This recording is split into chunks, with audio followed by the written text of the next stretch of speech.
Trending Nation.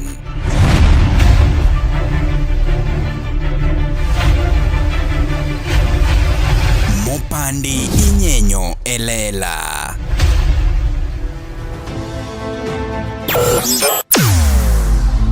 Weche mopondo, weche mopandi inyenyo elela. Kineno kokuoko mi matiende ni onge. Isebe. Ne sigana mamulongimani, sigandi joluo, joajawa. Jothum mokwongo kapok waduogo kuom joangla. Ong'eane life mar jothum gi familia margi. Ineno. Luo Trending Nation ni ong'ala manyime mar gundo ni wechegi kaka gitimore kod ng'ama otimogi maonge deo wang'. Ochiem to chiem mariek nikech be samoro Tudri kodwa seche duto, ndalo duto, kinde duto e tong wang' mbui mar YouTube, TikTok, Facebook mondo yudu wechegi kamora mora maintie mana kar bedo. Kete mana kai. Kete mana kokidwa kete ka to bro keti gi thuon. Luo Trending Nation, LTN, the best ahead of the rest.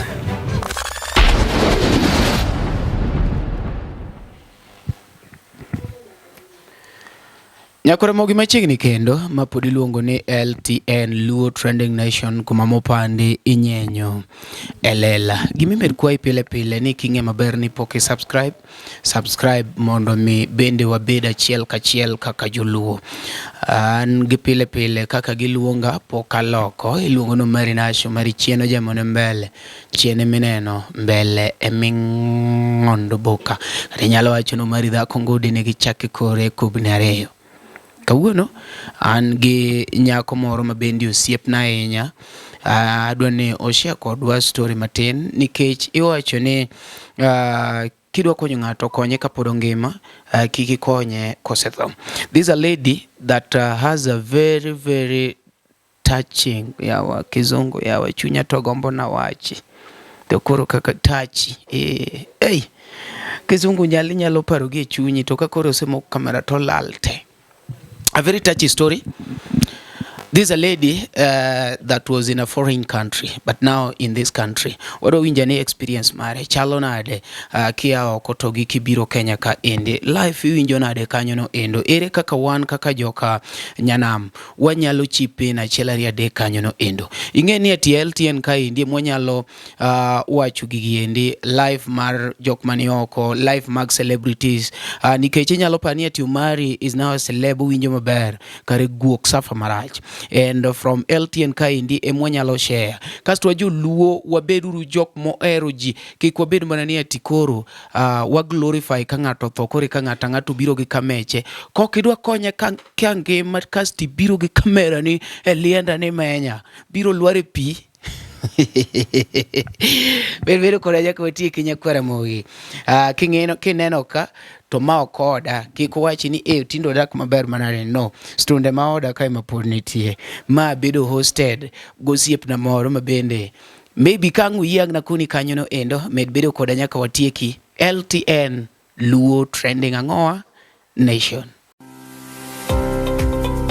Nyakora mogi, be isebedo gi achiedh nade ka ipenjori kama inyalo chwalo lendo magi ne jopiny. Obed lendo mag ohala, lando nyasi kaachiel kod lendo mamoko mathoth. Bas, kik ibed gi kionko moro amora ni mar LTN Luo Trending Nation ni ka nikech in. Wan kod jolendo man gi oteku kendo nigi lony mamalo mar chwalo ni lendo meki ne oganda. Ne ler mathoth tudri kodwa e nembniwa magin 07 1 92 32 74. Bende nyalo oronwa ote e luotrendingnation@gmail.com. Lendo manimba managi LTN Luo Trending Nation. Nyakora mogi, inge maber ni maendi e number 1 Luo online channel. Wan kaindi gi iluongo ni nyaminwa Grace. Inge ni gine dho Luo keto oluongo ni nyaminwa kata ng'ama igombo. Siko mani nyaminwa Grace. Nyaminwa Grace. Koro nyaminwa Grace. Inge ni mano dho Luo maber. Nyaminwa Grace mos jopiny. Nyikwara mogi. Amosu gotieno masani ni oimre uru. Ginyinge ga iluonga ni Grace Atieno. Anya Lagos Siaya. Kamano. Imbe wach ni wan go wadwa umari. Wan go wadwa an gi Chimone ko tek yi wacho. family omera mo ya. Gok moro mo ingo mara teng che binya thik dala ka. Mana winyo ko chini ingo wadwa. Okay. Gisani Grace iluongo ni Grace Atieno. Yeah. Grace Atieno wasebiro kaendi adwa ni iwuo gi jopiny matin.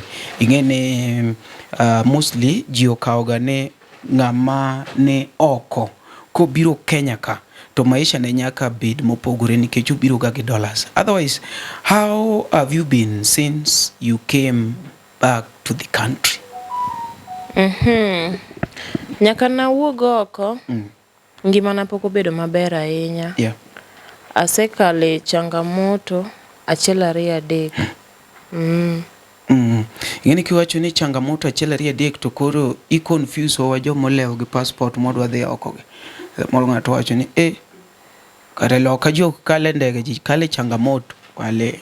Kuri nyalo wacho ni my expectation was this, like just a brief history. You don't have to give everything. Just briefly nyalo wacho ni I'm not in kama endi, like nadhi Kisumu and then aya Kisumu aduogo Nairobi, but kasebiro Nairobi, something of that kind. Yeah. Okay. Nyaka na oko.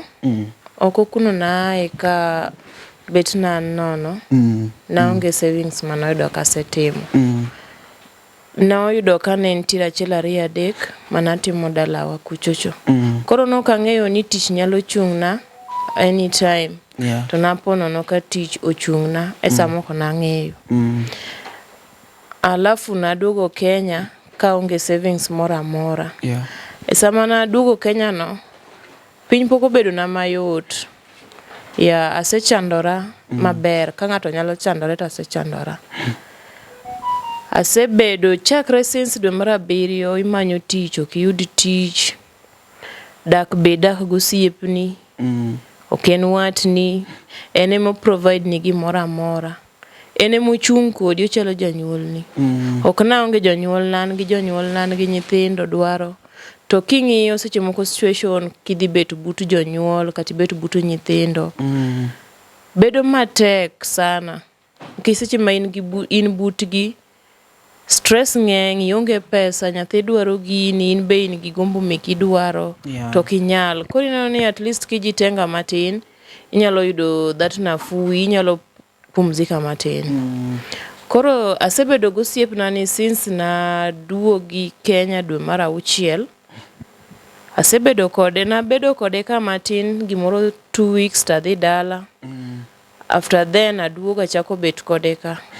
Nyaka ne wachak bedo kode ka dwe mar 8 onge kama asedhi, asethagora athaga kamanyo tich kamano.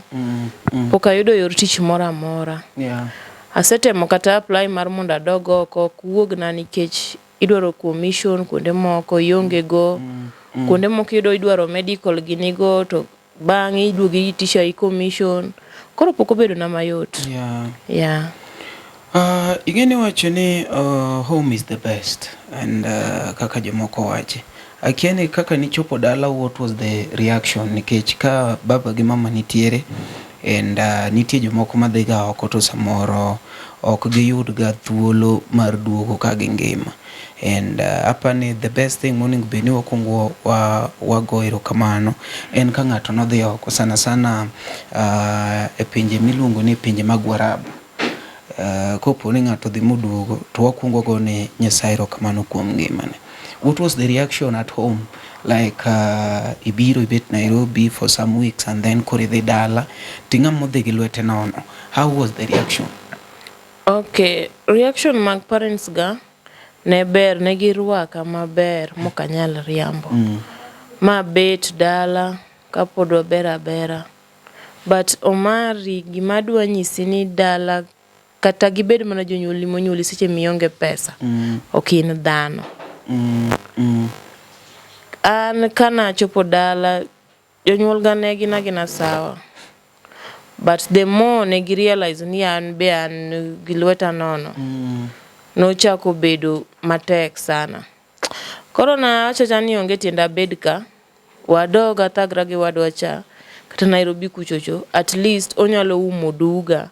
Kiki duga fwenyre i dalaka ni cha oko, taonge gimoro to ok bro wuok na maber yani. Koro naneno ka biro osiepna ku at least gik mang'eny bro pondo.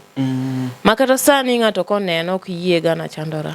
Jonge mana nini gi pesa makati nyiso ng'ato ni onge pesa ng'ama yie onge. Yeah.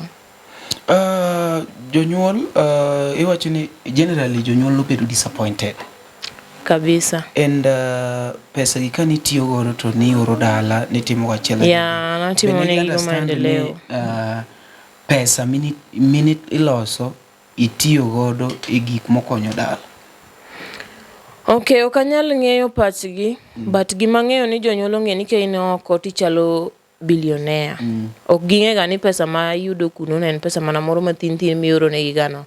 To ka gik mitimo budget mitimo ng'eng moingo pesa na to onge kata savings mora minyalo timo. To sama ne tich kethre na an ok ang'eyo ni nyalo kethre nikech noyudo kapok atieko exactly 2 years. Boss na mana dhire mokwongo ne ok ber mano wil na ot. Machielo kana yudo tich norumo ne koro kaka nochula ne onge akani release to moisa na duogo Kenya. Yeah. Ma by that time pesa na mana timo savings be kane teke mana ng'ado go nyaka ndege madogo godo mar mondo kika risk ngimana. Yeah. Oh, koro savings gi matin e minitio go re transport. Yeah. Okay. And jogi generally wanyalo wacho ni roughly ichulo gi pesa di like tije mag Arabuni giendi roughly nikech ng'eni mondo me gimomi wawacho kama endi mondo miyo kony kata ng'ato ma samoro koro neno gini wawe miyo nyiwa pressure kata ya wuoto man Gulf ineno tie jomoko makosedhi to koro kioro kata mana 1,000 jogi neno koro 1,000 moro to en oko iwinjo to samoro nyalo yudo ni en mana 20,000 samoro maybe en 30 samoro 40 so roughly en ga pesa di. Okay, omari pesa michulo Gulf lurega gi rate to en ga 27 to 33 30 to 33. Yeah. Manega, okay. Yeah. 1,000. Yeah. Okay. Nyakore mugi, kaki winjo ka ni endi, wan gi nyaminwa Grace ni endi, na osebedo ka nen Gulf, to kata kamano no duogo. Hapa ni siwinjo kwa wacho kanyo no endo, no kutieko 2 years. Hapa ni ng'eyo, kata jok mung'eyo, minimum enga 2 years, then maybe you can extend. And then kaluore gi kaki winjo kopimo ni kanyo no endo, en no kutieko 2 years.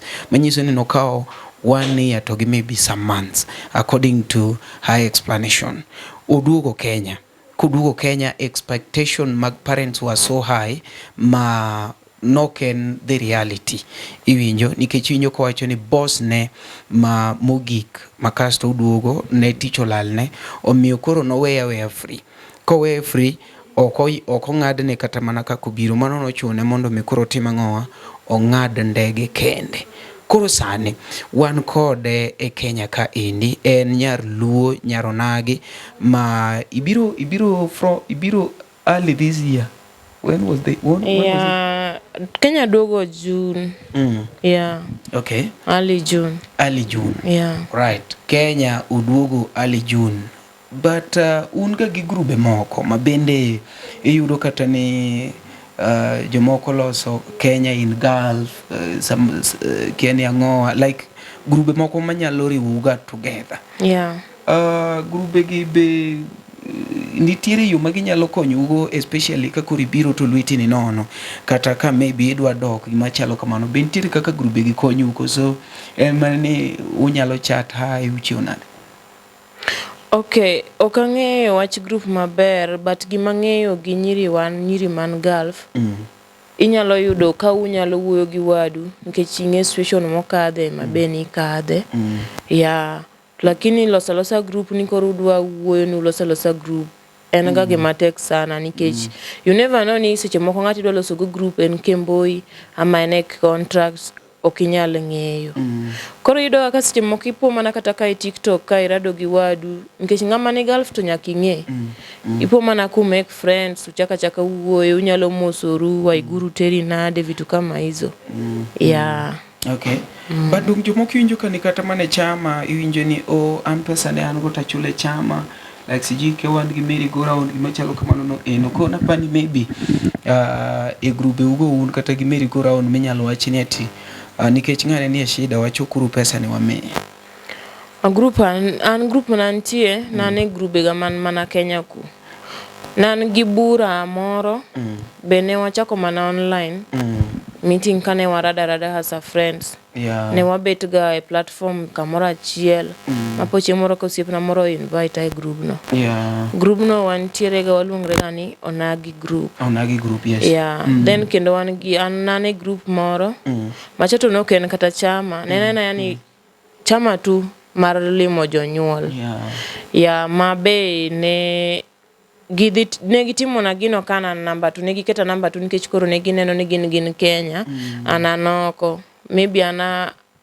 apiti had mar mondo mi ayud pesa no to jomoko nyalo ringo gi pesa na koro ne giketa namba tu mabe chama na tugo makachopo namba 7 to eruticho kethre na mabe kata ji adek pokamiyo pesa gi nyaka sani gi pressure ga batanyiso gi ganyisa ni chieng' Nyasaye omiya tabro miyogi magi grube manantie manyiso ni podi dong gi deni mag jogo ngi 30,000 margi nen 10 nen 10 every month alright akoro gi sani ingeni wacho no mana ni osiepni mo hosti and then samoro wakeni osiepni en ngawa ngato nyalo pa kata ni ingeni kiwacho ka indi media jikaw gik moko mopogore winjo ne mano wuondo wato en ka chuore koro ngato nyalo pa ni osiepni mawuoyi osiepni manyako something like that apana osiepna manyako mosta iluonge ni Nyasong be mosto jiong'e TikTok banyalo luonge mondo mos ji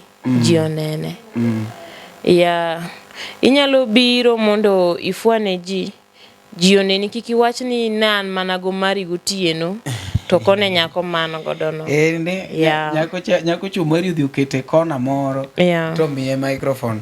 By the way, one kanya song samanya song pod biro allow me promote Nyasong uso rech to uso mailungo ni nyim nyim magi nyim Nyasong magi nyim Nyasong nyim Nyasong anasebilo nyim Nyasong mate and iuso gi mana 10 inyalo somo ne namba Nyasong ni Lucky Sama mano siepni imako namba Nyasong 07 namba Nyasong en 0793 87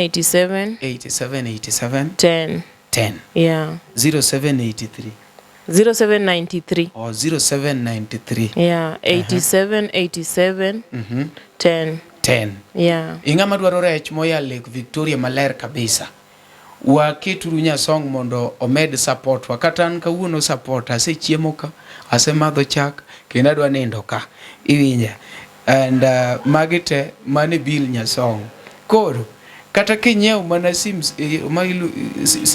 nyim sim en sim kata nyim nyim kata sim but nyim e dholumu ba nyim en kapok otedi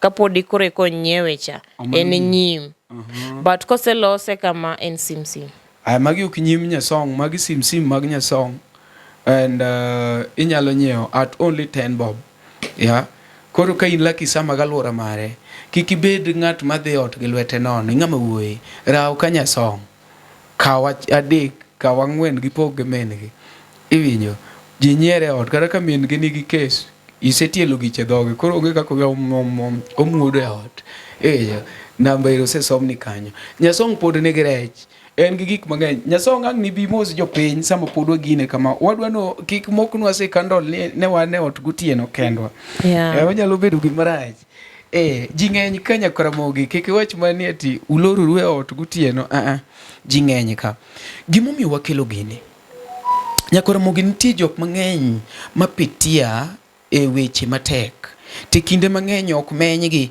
kinde mang'eny ok tanggi itang'o ng'at motho iwinjo kaka sani aneno ka ji tang'o feni iwinjo ok awacho ni tang'o ng'amotho rach but wadwa miyo ng'amotho attention like ok adwa ni gino wuog marach ne jopiny en man wawe kawo attention mar jopiny wawe loso content gi jok motho iyuda oningo bedni ati media wa sensitize informations moningo chop ne ng'ato. Iwinjo ka Nyasong uso kama kele media, iyuda ka koro Grace nie problem achiel ariyo adek kele media, ok ni kawuono ka Grace otho kore ka ng'ata post ikete status. Those are the things matemo discourage piny Luo. Wawinjo story mar Grace. Grace en ng'ama nowuok odhi menyo mana kaka jok mamoko. Tapani osetemo lero achiel ariyo adek kanyo kaka iwinjo no endo. Osiepne mohoste biro ka, and we are still waiting for her, but sama pod wa wait for her no endo, pod wanyalo medo go mbaka matin mondo mi wawinj kaka Grace osebet to gi wan kaka joka Nyanam. Ok wakaw mbaka gi mondo mi koro wabet gi mbaka ng'ato. Gimomiyo wanyalo biro ka endi en ni what next? Yeah, what next? Wasewinjo story, what next? Grace oseduogo, what next? Gima next no ema in kanyo, in gi an kwariwore to wanyalo timo gimoro chieng' moro ne bed kaka testimony. And all these things, when we do them, you don't do with expectation kata ni mondo me yud gimoro in return. Just help from your good heart. Helping, when I talk of helping, it's not only about economic. You can maybe offer a job. Iwacho ni nyako no anyalo miyo tich makama. Inyalo maybe chiwo advice ma timore kama. Inyalo wacho ni ananyalo yudo ni yo midoko, something of that kind. I think that is why we are here, and that's why we are also talking with Grace. Okay, na ni mondo mi we listen to her story. Sama udhi okokoje cha wan gi jok moko miluongo ni agents to a countries go be wan gi ambassadors mag this country. How do these people help you a situation like manekoro intiere? Nyasong osebiro. Nyasong kuongi mos jopiny. Bibie mos jopiny, inyalo bit kata mana e bathe kacha. Nyasong wachapo kane nindo. Kaw microphone mos jopiny. Dise chako nindo. Bini wagoli kise chako nindo ya mos jopiny. Amosu joka Nyanam. Ma iluongo ni Nyasong. The only Fisela. Linyo ila Kisama. Kama unataka kurich Nyasong, namba yangu ushapeana. Unaweza rudia tu, kuna wale ambao wana join tu sasa hivi. Namba yangu ni 0793 878710. Yeah. Nauza hapa nini? La Kisama, Mwalimu Plaza. Karibu na Mwalimu Plaza, opposite Redeemed Gospel Church. Alright. Ukikuja hapo kuuliza tu utanipata Nyasong. Kiswahili batema nyama. Winjo kili maber kati nya uma be kon gini ini osiep Nyasong. Ini osiep ngane? Grace. Ini osiep Grace kikang ni to osiep neno to ere okofuo. Watu si wajenga bwana, watu si. Koro kone ni ini osiep mene wacho. Okay, ani osiep Grace. Na tunaishi naye. Yeah. Grace wachako bedo godo siepe TikTok. TikTok maji jaroni. Emori wawagi Grace. We are not related, but only friends from TikTok. Akakuwa kama sister yangu. Nikiwa na shida, naweza mpigia, tunasolve. Hivyo ananisaidia na advice. Hivyo ndio tukakuwa mpaka sasa tuko pamoja na yeye. Alright. So nimemhost as a friend and as a sister. So Grace akona shida. Na mimi kama friend wake, what I can do only for now to host her. But she need help. Mtu yoyote anaweza mreach. Ni mwenye akona watoto, en gi nyithindo. Adieri ng'amane yudo pesa ne ka konyo godo nyithinde. But koduogo to koro sechego onge kata siling monyalo konyo godo nyithinde. Sechego kata nanyalo feel pain ma en godo as a sister. It's not easy at all. She's going through a lot. And nyithindo, she's the mother and the father for now. Nikech ene mo take care of the kids. Yeah. Adieri nitiere jonyuol wan godo to seche ma in gi shida nikech ka ne giseng'iyo ni ine mani konyogi. But iduogi bedo mionge gi gimoro to gichagi yudo ng'ama chielo ma konyogi, gibro mi distance. Gibro loko ni tok. Gibro loko ni tokgi, Yeah. ok gibine ni sechego ka gimore e mbelegi. But mano to ok nyalo monowa mondo kik waluonge ni jonyuolwa, pod gin mana jonyuolwa. Koro ng'ata manyalo rich nikech Grace bosetemo, wasetemo ko manyo tich onge. Osetemo ko apply manyaka olo nyaka pesa modhi otimo godo medical everything. Inyise ni rita. Osedhi nyaka office rita. Au jogo tamore kabisa ako hapo. Koro gichagi nyise the last option mane gimiye ni mondo many 30k mondo nyiew go tich, odhigo kanye, odhigo Dubai mondo gitere godo kata Qatar. But for now, kumonyalo yude that 30k onge nikech ka luwore gi loans main godo, pesa manology. Onge kako nyalo duoko. Sani be ng'amo nyalo olo pesa kendo onge ng'ama nyalo miye. To seche ma wan gi Grace ni seche maneno ko nitie nyaka joma nokonyo. Aparo ni kata nitie joma sani nyalo watch kini to nyalo neno Grace. Osekonyo ji mang'eny e TikTok, any platform. Grace en ng'ama chunye ler makinyiso ni konya gi gini to ka en go ko bituoni. Even right now there is a girl mano konyo pesa ka nie process mar dhi oko. Till to date that girl poko duoko ne pesa, no layers alone. Koro kokwayo nyako ni pesa, nyako ni koro 310 you killed my parents, what and what. Imagine ikonyo ng'ato to kikwaye pesa to koro otishia hii nini ine minego jonyuolne because of pesa mani konye godo cha. Akia gimomiyo pinye ka joma konyo ji ok yud kony seche magidwaro. Koro for now anakwayo kako siep Grace, ng'ata machunye nyalo elore mondo konye. For now ambe auso mana rech mane gimodak gode otka. To rech ok en gimoro ma ang' na wach ni ang' na nyal kata support godo. I don't have that much. To da ni an godo to da miye mabedo onge ka. Koro ng'ata manyalo rich go, ng'ata ma wach ni omulo chunye, anakwayo kako siepne konye nago uru. Ingene adwa mane apenji machoka chendo nyasong kaka ina friend somebody I know they will be asking a comments kanyo ni which is the best way mwanyalo konyo go Grace nikech ingene a moment ma wawacho kony nyaka wachiu suggestions ni maybe kwa timo kama to manyalo timo kama indi kwa we open to ngato nyalo kawe in other way wachokore ka maybe wakwa pesa or wakwa something so ober ka maybe wagolo suggestion ni maybe kony moko ma maybe wanyalo suggest. And I know we are not only alone here in this house. There are several people. Yeah. They can also give their suggestions. But for now, inyalo chaka Grace binyalo konwa kaka oparo ni anko poni ati ngato timo nama to maybe anyalo be relieved. Kata ka ngato something of that kind. Jok mane e yot gi ndi be ngato nyalo chiwo suggestion kata jo camera you just give kata kuma intiere no okochuno kata ni ati suchi onen kiluoro camera ko kiluor be you can just come because this is something we are coming together to at least help, you know. It's not a created story kata ni wago segana mondo jok manoko bedo winji but wang'iyo ni ere kaka wanyalo yudo solution, right? Kaka gi an nikech kaluwore gi pach Grace en no dwaro ni kapo no nyalo yudo tich monyalo yudo kako nyalo konyo nyithinde. For now kuma no gike neno ni ka ngato ko nyalo yudo that 30k owuog oko mondo nikech wang'e oseyepo kaka neno oko mokuongo pogore gi kaka sani kodhi dok. Sani odhi dok no dwa change life mare. Macha no dhi no dwa change life mar parents ge. To notimo kamano. Koro sani oseneno nikech iwacho ni we make mistake to learn from the mistake. So amelearn na nataka kurudi ajibuild. So mtu yoyote yani awache ni kony minyalo konye godo sani wang'ine kaka onyalo chopo oko in any way. Kaka jogo nyise nikech nonego beno dhi Oman but okia wacho Kiarabu.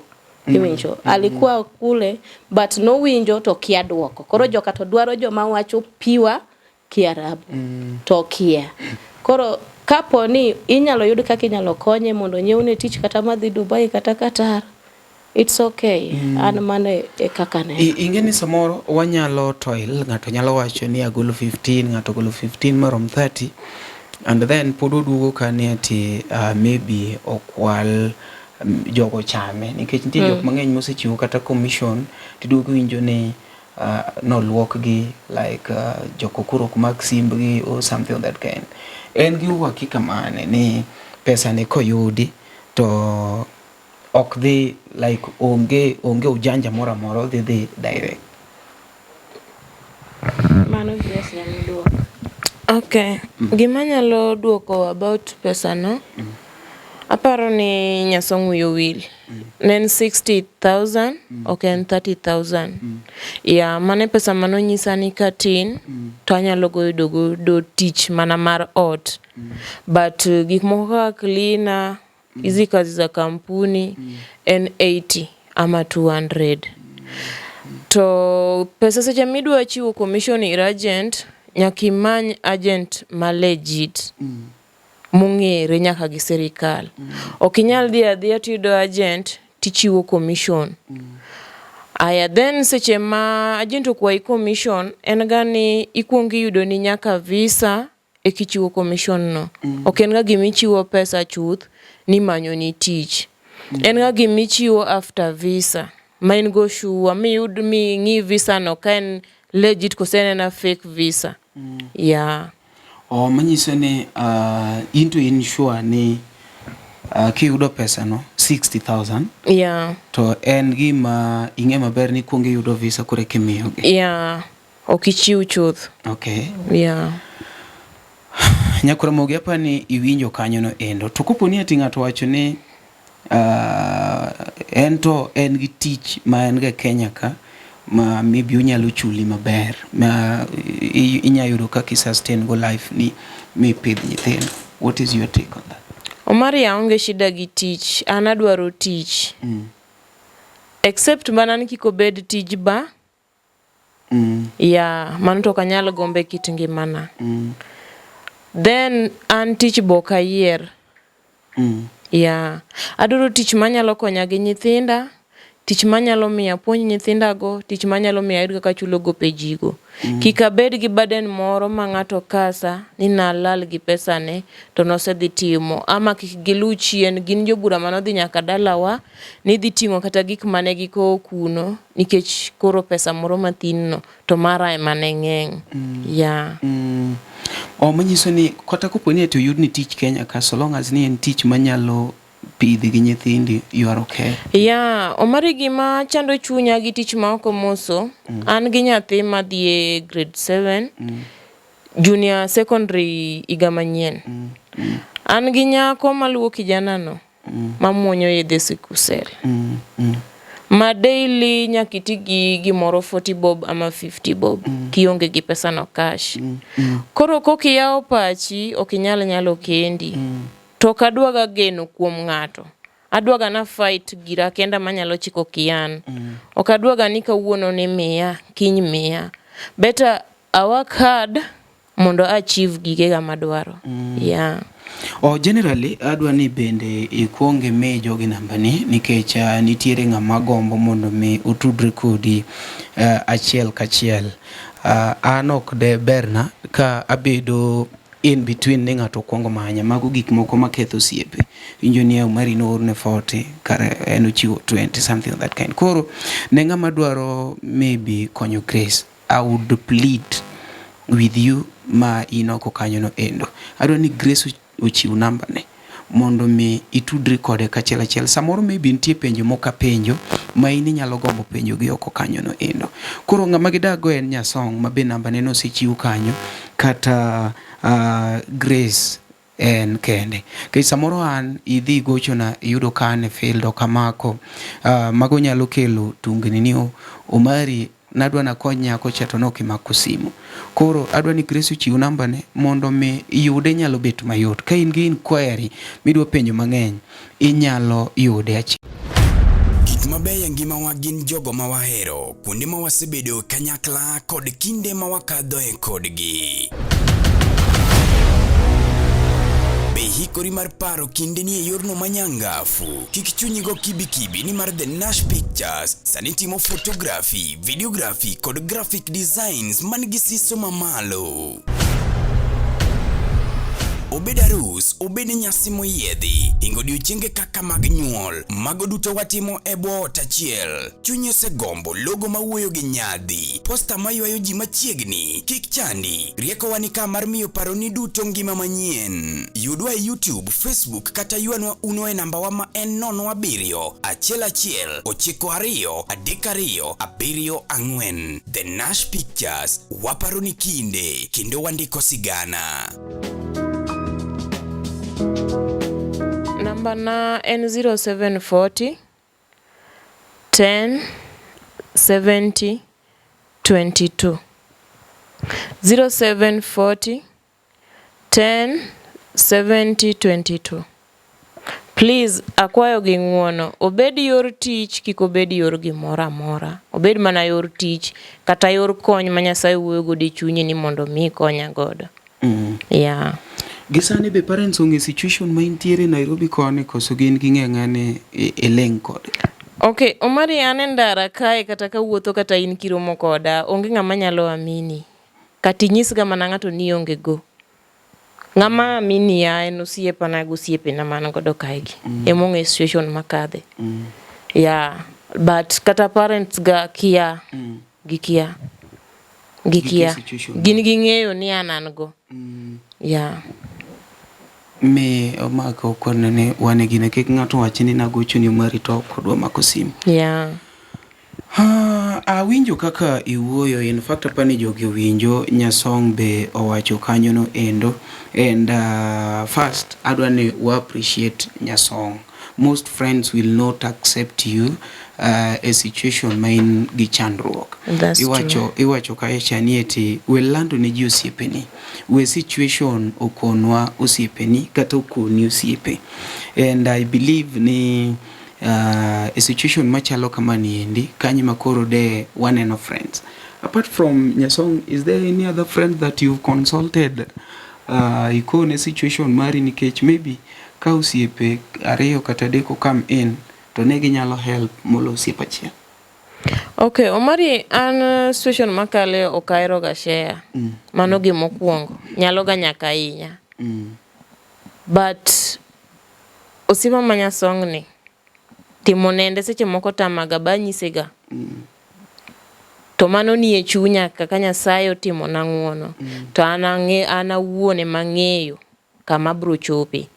Ya, tok daer mar mondo mi alandi. Ya. To siepna mora mora maseshe ago issue na onge except Nyasong na huyu. Ya. Okay, ngeni kiwacho ni na huyu. Ya, tuko na rafiki yangu anaitwa Pam. Oh, Pam. Yeah. Oh, so ni Nyasong and Pam. Yeah. So you people have been, you've been living Kizungu, adwanga Kizunga yenya. Kuru aminyero tu yin gishida wili. Menyiso ni unosiepe dek Nyasong. Okay, yeah, wanosiepe adek. Pimo detama mari ma osiepna achon. Nyasong iwinjo kwa wang'ere go through TikTok. To seche manane chandruok kata osiepna ni nokong'eyo ni ane chandruok, obe oduogo winjo mobuok sana. Mana kaka aero lingno. Yeah. Okay. Yeah. Nyakoro mogapa ni winjo gino kaka timore kanyo no endo. Na wacho ni ng'ata man kaendi makoro girwa. Wawe uru wacho ni Grace mawuoyo. Ng'ata kata ka maybe in a talk camera or Pam or any other person. If you have anything that maybe nyalo teru a solution mwadwaro ni endi, we can speak it out. Nikech I know there are a lot of people that are capable outside there. The only thing that people lack is that information. Iwinjo, and jok manyalo miwa platform samoro ng'ato dwani ibro miya pesa diki bire platform ba. I think mane gima wan kaka LTN watemo break. We don't need to be paid mondo mikore kwa manyi. We don't need you to be trending mondo kore kwa manyi. O kwa dwani atikecha ikungu iwuth duk something of that kind. No. Wake lugi malejit ka ng'ato wacho ni en gi problem. Kuro adwa miyo chance ni endi ng'ata ma maybe nigi wach moro ma can bring success to owachnwa mondo mi Nyasong into nyaka ang itieknwa nikech ing'eni in the host. Emomiyo nachako kakono gini ang nakel the host kopono yie kani dagi be nok akeli, but we thank God that you've come and you are very open, you know. So pa min gi giminyalo wacho gi kanyo koso gi kone kosi onge giburo. Oh, you can come here. Just come here.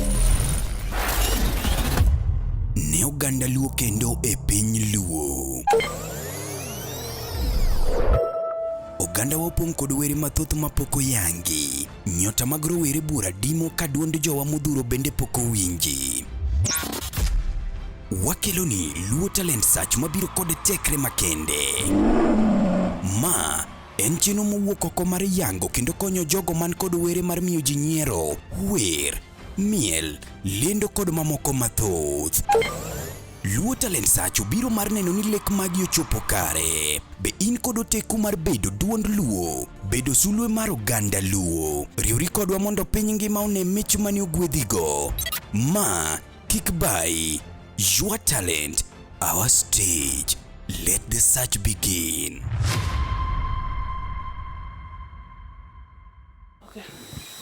Okay, nyikora mogi amoso uno imore uru. An gilonga ni Pam kata Pamela. Grace makoro wachne iwacho kani osiepa kendo nyamera wa kode county achiel. I've known her since 2015. Wasedak kode usichana wetu. Tumekana yeye. Ong'eya maber, ang'eye maber, ong'e dalawa, ang'e dalagi. Ong'e nyithindwa, ang'e nyithindegi. Ong'e jonyuolna, ang'e jonyuolgi. Wase interact mang'eny. Osedhi dalawa mang'eny, amba sedhi dalagi. Koro en osiepna ma ang'eyo. To an be ncha biro Nairobi abiro Nairobi dwe mar 7. To katika harakati tu za ng'iyo gancho wuoyo ga kode ka entie Gulf. Koro katika harakati zangu za kupitia kwa simu yangu tawacho osiepa ne asebudho kapok wuoyo kode watim nadi wamanye. Tagochone kane tich. Tagochone de Grace idhi nadi. Ana adhi maber. To machal mana ma in Kenya ni. Do koduogo Kenya to nokonyisa. But nena environment akoni main chal min Kenya ni antie Nairobi. Intie Nairobi kanye? Lakisama. Akone Lakisama intie gi kanye? An be antie Lakisama. Just coincidence. Then the very very day ne waromo. Kawuok tich adhi ot to agochone kachopo ka police kanyo. Then obire ndara ma wamosore monyisa ni odak ka gosiepne moro. Then akone ni kara wadhi ot, it is late, kiny notim nadi? Wanere kiny. Then kiny ne gibiro gi Nyasong kama tiye. Then from there mochako narrate na story ne. It was painful by the way. It was so painful. Ginga maseng'eyo chuny ma osebedo ga godo. Ka all along she's been doing all that she does. Osetemo ko support jonyuolne. Ose sacrifice all the years manentiere Gulf kodwa change life mar jonyuolne. But it seems as if some parents we don't appreciate gima nyithindwa timo nadi. Nyithindwa timonwa. To me, ang'eyo mengi maber, ang'eyo wuo babagi. So there are people whom I understand. Akone ni onge gima osekethre, onge matek. But life has to do what? Has to continue no matter what. Ndio challenges to nitiere. Life has got a lot of challenges. As ladies, kata single ladies ma raise nyithindo kendgi, we've got a lot of challenges. So challenges to nitiere. But we just have to do what? To move on. Then kanyo mwachako wuoye makoro obiro mokela nyaka od kama gidake kae gi osiepne ni. But first of all, I would like to appreciate this lady. Nyasong. She's one in a million by the way. Kata an kano temo pimo na kata kaka osiepne ni osebedo kode to napenje ni to nyako no nyakanye. Onyisa ni Onyar Rusinga kocha cha. Penjen it is rare e Kenya modake sanini. It's very rare to yudo joma nigi chuny machal nadi. Machal kod Nyasom. Nyasom omedi ndalo jaber. Nyasom omedi ogwedhi mang'eny. Koro an concerning issue mar konyo Grace, I had a different opinion. Because kata kano biro kara mar tich to na, that's what I told her. Kejo ngisa ni an amanyo mana koro chieng'no no ay office. Amanyo kaka nyalo dok Gulf at least kora dhi ati kata gimoro 2 years ka duogo. To an gi pesa na moro kata tim nadi. Ayaw godo biashara na. Ane kaka nyalo pidho nyithinda. But mimi I've always been against that decision mar dok Gulf. Yeah. Reasons being now, odhi Gulf mokuongo moduogo ka en salama. And we've seen stories kate social media all over. Ji dhiga Gulf to most of them okuduogo ga salama. So mimi I told her, my good friend, I appreciate God ni dhi Gulf iduogo kingima. Though kati ionge a single cent. But iduogo kitimri nadi? Kingima. Me what I will advise you, ni we watch mar dok Gulf ni. Look for something that you can do even here in Kenya. To kona no siepa. Kata anagombo. Tadhi time gang'o. Kata ke no hala no adhi chake nade. Then I told her, you are right. En adier ni kaki nyalo chako timre nadi. Okay, because you need to have capital. Yeah. So mimi my appeal to whoever is watching, Nyasaye nyalo donjo chunye. Magombo mondo mi okony osiepa mag Grace.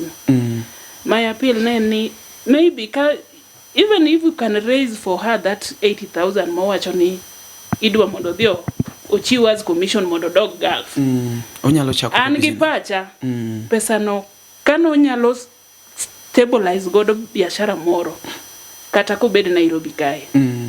Kata ka wachni for example is 100,000 or even that 80. 80 can just start a stable business. Yeah. At least gima nyalo sustain onyalo pango godo ot, dhi dala nyithinde mondo tim nadi obchak godo maisha. Yeah. But mimi dok Gulf Coca-Cola tam against. Mana sibedo kaka nyise pile mbong'eyo. Aseng'ise ga ni a Gulf kingima iduogo to pesa miduogo kionge godo lakini ingima. Idwa chaki dok. How sure are you ni boduogo kendo kingima? So, enosiep na maok dagomb loose in such a ways maji aneno ganio a Gulf gi sanduku cha. No, I will not wish her that. Koro kopo ni nitie anything you can do for her, maybe here in Kenya, I would appreciate so much. So much than going back to Gulf. Yeah. Right. Yeah, that's my opinion. I think that's why we are here, so that at least we can give out our views. Nikech nyaka wabed gi different opinions. Ng'ani nyaka wach kama, ng'ani nyaka wach kama indi. Ang'eni jok ma watch nyasong nitiere stool moro bet go kumoro ka indi. Ng'eni jogi koro neno ka gine. Jogi winja duonda and they don't see me. Samoro ginyalo wach ni to mari ni odhi wuoyo gi bedroom. So gimambe ne naparo we abed gi kaendi mondo ja kamera nyalo tango ne gi an samambe samambe kora wuoyo ja kamera inena kanyo an sawa apa ni gimomiyo nwa biro kaendi en mondo we give our views. Ng'ato wacho positive, ng'ato wacho yes. Jok maneno wakache chaindo begin gi different opinions. Inyalo yudo ka ng'ato nigi opinion maber kabisa molowa kato wan wabet kane. But the fact remains ni eyo mora ma wayiero nyaka society kuro chip in mondo we give help. And kawa wacho help, it's not necessarily ni nyako bed pesa. Nitinga manyalo wacho ni obi andike abiro chule kata mana 50 per month, 30 per month. Like kore ene mobro wacho ni salary no tin kata salary no ber koda kata mano nyalo sustain. Ineno moloni ati waling to wadwa channel. I think that is what we are here for, and we would really want any positive response from the other side. Okay. Yasonga ken inyalo wacho nango kanyo. Ngeni ine host nyaka bi wachni. Aneno ka ng'ata mane iye ka to puoi kata mana ja kamera ng'eno se chiemo embe kata ka poni ang'o miye microphone nyako puoi. Nyo kata irite ndalo achiel kama batiserite. So nitie gimoro minyalo medo e wachno kanyo mondo wawene Grace otiek nikech en e wuon wach. Wach manyalo mede tonge nikech weche mosewach go beyo te. Wan gima wadwaro ni kony mana minyalo kony godo Grace. Nikech kik wabed uru jomohero mana maiti. Iwinjo ka ng'ato osetho kok iwinjo ni ya ng'ane nwang'iyo godo ng'ane ne konya ng'ane ne timo kama. Wakonyuru ka pod ngima ma ng'ano be nyalo neno kony mikonye godo no nyalo goni yiero kamano. Kik warit mondo kwasewito ng'ato ni koka wakonyo seche go kokiyudo ka ng'ato chipi na golo sanduka golo 10,000 agolo what and what. Kato bedo mana tich ma in godo kapono nyalo timo manyalo konyo nyithinde onyalo konyore godo ngimane. We'll appreciate anything. Mana gima nyalo konyo Grace. Kik warituru mondo depression nyalo nego ng'ato kochuno ni depression kata mar yat break ati ng'ato we ng'ato. Depression kata ng'ato ng'iyo godo ngima ma nyithinde nitiere. Gi kata kaka dhano trite ka koro onge pesa. That one also can kill. Koro kik warituru mondo mano timre wakonyuru ka ng'ato pod ngima. Monyalo appreciate impe koneno gimoro maber mitimone. Kech seche moko ka ng'ato senindo kama gimo nyalo neno kuomi ni timone maber macho osebedo kidi. Koro ka pod ngima kama ema koneno kony moro ma ng'ano konyego to nyalo goero kamano. Sawa, mano. Adhi miyo Grace be thuolo mondo mi utieknwa okonwa kaluore gi gik mwawacho kanyo go endo, then finally ochakonwa namba ne chanya dichiel. Ang'eni nitie jok ma kore ka odonjo giyudo mana ka maybe wachokore ka ende gi wanda ni to kawuono jogi ng'eny screen manade ni kanyo no endo.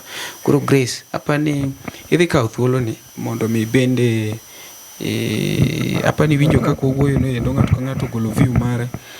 Ja kamera apani nyalo miye kamera mondo mi bende owuo gi jopiny kanyo no endo kasto imigi namba ni cha endo gi yudi go achiel kachiel. Okay, erokamano. An mana kwayo na en mana mano gi kaka osiepena gi osejiwa. Once nanyalo yudo tich, an be ok nyalo bedo morna ka bedo mabor gi nyithinda. Kata sani e chunya seche moko kata chiemo tama. Adier ok en gima yot bedo mabor gi nyithindi kapok ni bedo ga mabor kodgi. Koro an akwaya ng'ama Nyasaye nyalo donjo e chunye. Kata ok obedo mana yor golf no, but an mana en solution na kang'iyo gope man godo, ok ane kaka nyalo chulo, kang'iyo kaka nyalo chungo kane. Koro naneno ni at least kar bedo gi passport ere adog amany pesa manyalo konyo ngimana. To kapod anyalo yudo gima anyalo timo e Kenya kama anyalo konya gi nyithinda go, still anyalo timo, aonge shida. Namba na kaka nawacho en 07 40 10 70 22.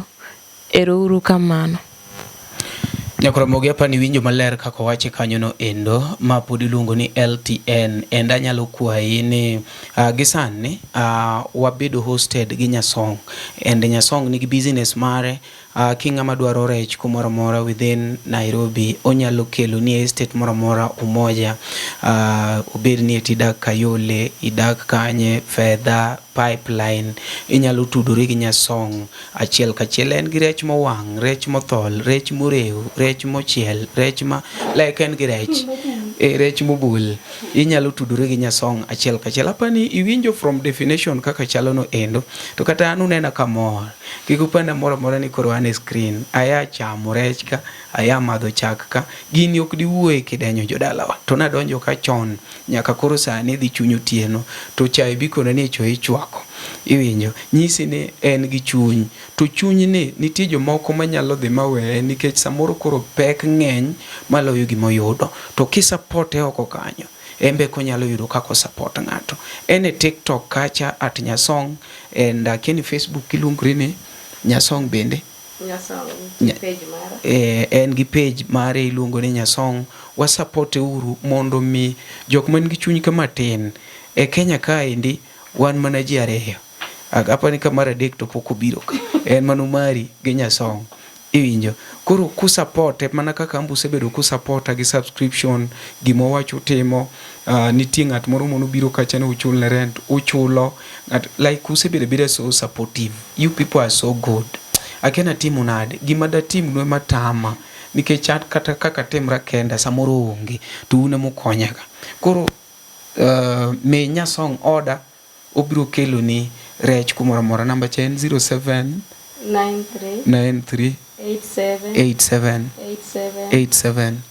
10 yeah mono dong chabadwa chako chamo munda yur ka rech no legit ok ni etinie chamo na denyo mana for munda confirm sawa ero kamano nyakwara mogi ne wan ka indi chakibir koda next time wadwaro wangeni wadhi yudo positive response mar Grace iwinjo kaka wacho kanyono endo tafadhali mato koro menya gi kamera tafadhali ingamok dwa konyo kiki bigi negativity e comment iwinjo wacho ni chala ngamokalo nikech inyalo nego chuny joma positive iwinjo and then ka ng'ato nie chandruok kasti chak medo gik moko machuchuny inyalo nego ng'ato. Don't be a killer through our channel. Wewe joma positive or react in my negative gi guondogo lenga Umari Nash the truth mate chakirom koda next time. Ne oganda Luo kendo e piny Luo. Oganda wopong kod were mathoth mapoko yangi. Nyota mag rowere bura dimo ka duond jowa modhuro bende poko winji. Wakeloni Luo Talent Search mabiro kod tekre makende. Ma en chino mowuok oko mar yango kendo konyo jogo man kod were mar miyo ji nyiero, wer, miel, lendo kod mamoko mathoth. Luo Talent Search obiro mar neno ni lek magi ochopo kare. Be in kod oteku mar bedo duond Luo, bedo sulwe mar oganda Luo. Riwri kodwa mondo piny ngima one mich mani ogwedhigo. Ma kik bai. Your talent, our stage. Let the search begin.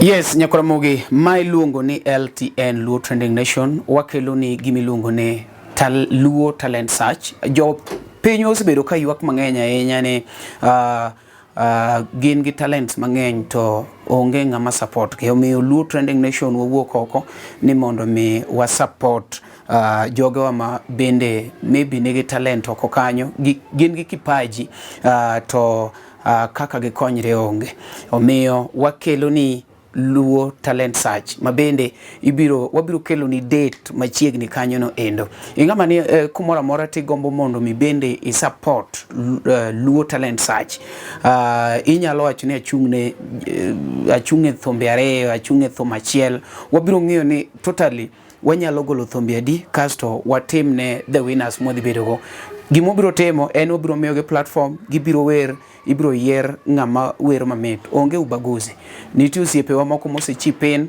mabenya kago ni giro kamano wan gi yugi mosechung'nwa thombe areyo wan gi Morris oya jamanu chung'nwa thombe areyo wan go Jode Wood Ndheo chung'nwa thombe achiel wan gi kaka Talanta bende ochung'e achiel ing'ama bende ni oko kanyi nyalo wacho ni bwana ana support event anatimo kama endi ma pod en Luo Trending Nation wakete manaka ang'eno bro LTN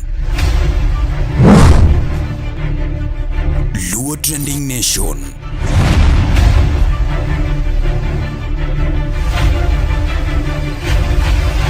Mopandi inyenyo elela. Weche mopondo, weche mopandi inyenyo elela. Kineno kokuo kuomi matiende ni onge. Isebe. Ne sigana mamulongimani sigandi joluo. Joajawa Jothum mokwongo kapok waduogo kuom joangla ong'eane life mar jothum gi familia margi ineno Luo Trending Nation ni ong'ala manyime mar gundo ni wechegi kaka gitimore kod ng'ama otimo gi maonge deo wang' ochiem to chiem mariek nikech be samoro tudri kodwa seche duto ndalo duto kinde duto e tong wang' mbui mar YouTube TikTok, Facebook mondo yud weche gi kamora mora maintie mana kar bedo. Kete mana kae. Kete mana kokidwa kete ka to wabro keti gi thuon. Luo Trending Nation, LTN, the best ahead of the rest. Nyakora moge joang Mikey en kaka talanta to bende ane channel miluongo ni Luo Trending Nation. Channel ni eki en channel makelo no weche kuonde magiwuoke kaka giwuoke to bende gi sama giwuoke to mana kaka gichalo, yani the truth mita marwa ma joluo ikete kanye ka okikete Luo Trending Nation. LTN, Luo Trending Nation.